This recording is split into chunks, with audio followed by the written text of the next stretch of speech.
Or did he?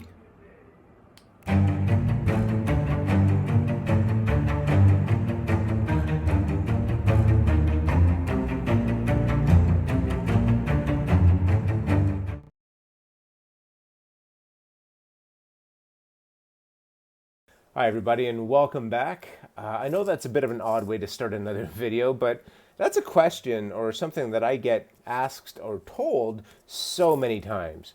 Did God create evil, or God created evil? Well, did he?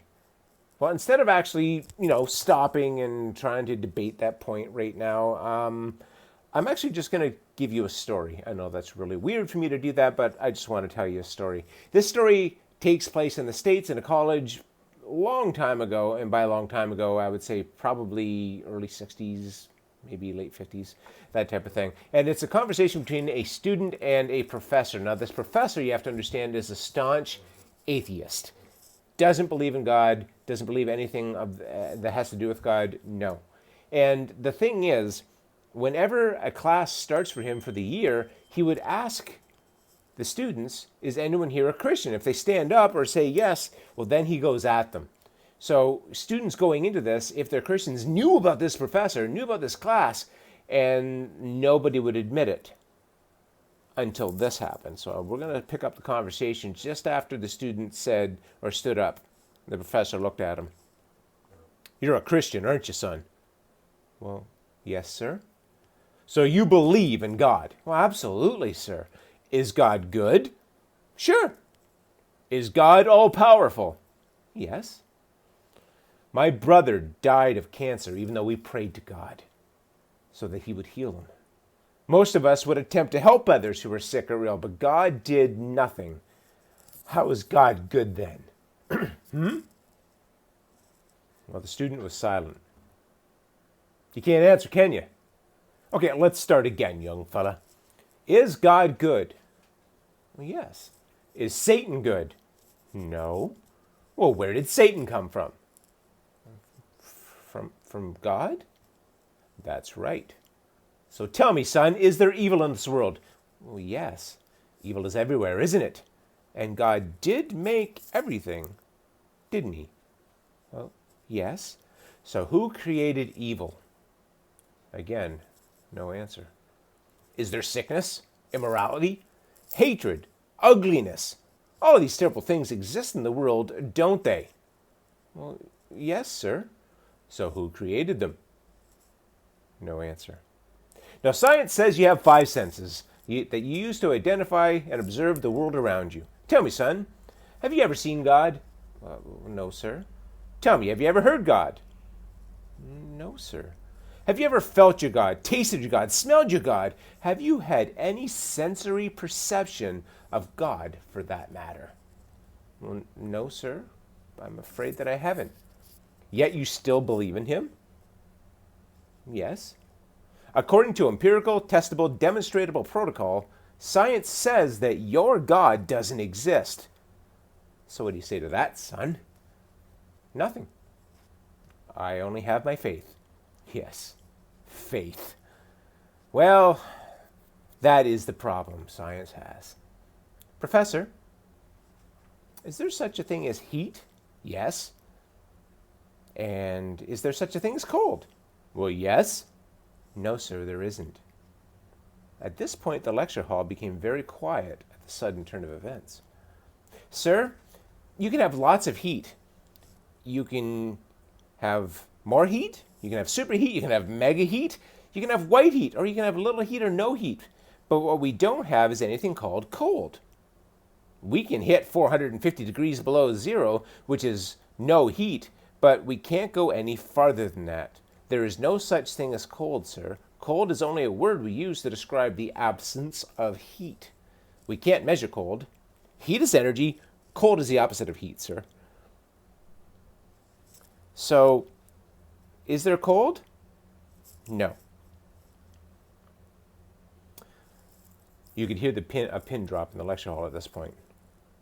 Well, what about darkness, Professor? Is there such a thing as darkness? Well, yes. What is night if there isn't darkness? Well, you're wrong again, sir. See, darkness is the absence of something. You can have low light, normal light, but you have nothing, it's called darkness, isn't it? In reality, darkness isn't. If it is, you'd be able to make more darkness or make it darker, couldn't you? So what is the point you're trying to make here, young man? Sir, my point is that your philosophical premise is flawed. Flawed? Can you explain how? Sir, you're working on the premise of duality.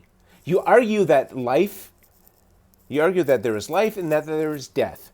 There is a good God and there is a bad God. You're viewing the concept of God as something finite, something that can be measured. But sir, science can't even explain a thought.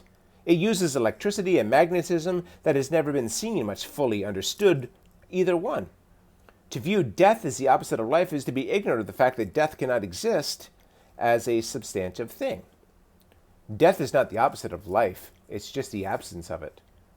Now tell me, Professor, you teach your students that they evolved from a monkey? Well, if you're referring to the natural evolutionary process, yes, of course I do. Have you ever observed evolution with your own eyes, sir? The professor shook his head, and with a smile beginning to realize where this argument was going. Since no one has ever actually observed the process of evolution at work, we cannot even prove that this process is an ongoing endeavor. Are you not teaching your opinion, sir? You're not a scientist, but a preacher? The class now was laughing. Is there anyone in this class who has ever seen the professor's brain? Now the class was really laughing. Is there anyone here who has ever heard the professor's brain, felt it, touched it, or smelt it? No one appears to have done so. So according to the established rules of empirical, stable, demonstrable protocol, science says that you have no brain, sir. And with all due respect, sir, how do we trust you with your lectures? The room is now silent, and the professor stared at this student with his face unfathomable. I guess you'll have to take it on faith, son. Oh, that is it, sir. Exactly. The link between man and God is faith. That is all that keeps things alive and moving.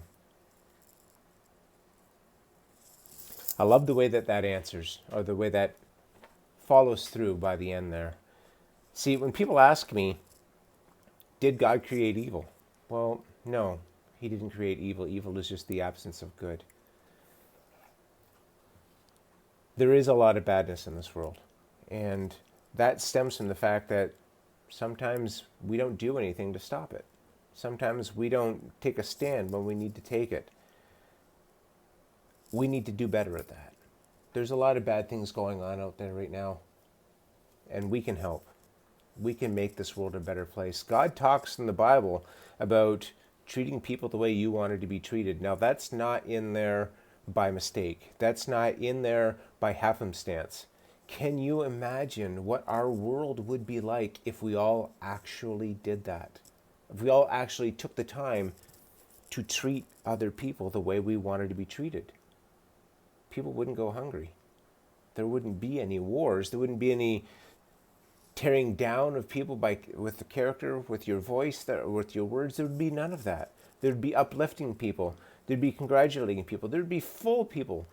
There'd be people who are looked after when they're not feeling well. That's the kind of world that we should live in. That's the kind of world that we could live in. But we need to let God come into our lives and help us do that. Because in our own nature, we're not going to do that. Our own nature, we look after ourselves. We look after ourselves all the time first. That's just the way that we are. But if we started to treat other people the way that we would like to be treated, wow, what a world that would be. That's what I wanted to bring to you guys today. Because I know we always hear about all these bad things that are going on all the time. The news is full of bad news all the time. In fact, sometimes I wonder if they don't go out and create news just to have bad news to tell. Wouldn't that be something? Guys, in a world like that, we need good news. And the good news is we can do better.